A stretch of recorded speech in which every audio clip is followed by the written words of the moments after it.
The basis of Project Sensuround is to reproduce or map part of the physical world directly into the cyber world, Second Life, via temperature sensors.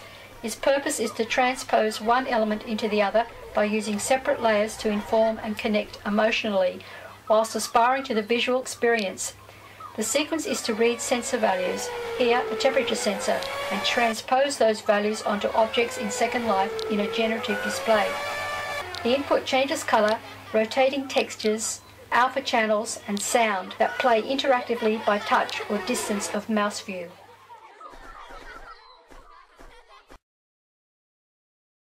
This is the temperature sensor. Plug it into the Arduino sensor shield on top of the D board.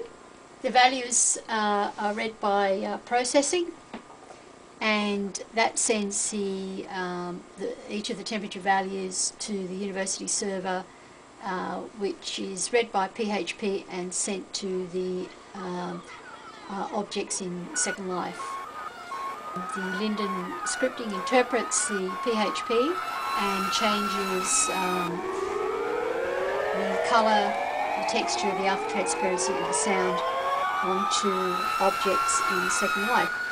In Second Life, over here on the computer, I've made a curved interactive wall, and I've divided it up into 6 panels. Each of the panels are offset by 1 degree, and when you touch them they change the colour,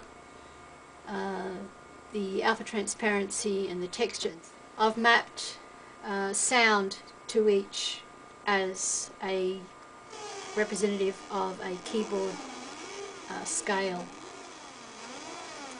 So on the high temperature values of 30 degrees we get a very high pitched sound, and these sounds I made from a Wacom tablet, a synthesizer tablet that was connected to the laptop and into a processing synthesizer code.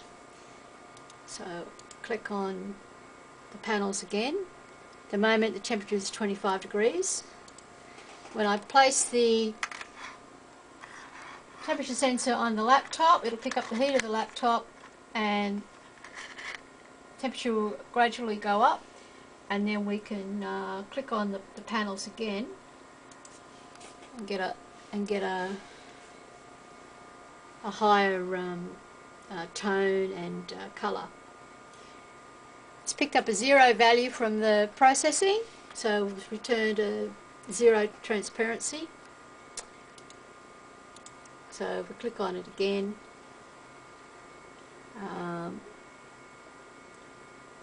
we'll pick up it's 27 degrees, getting up towards the top of the scale.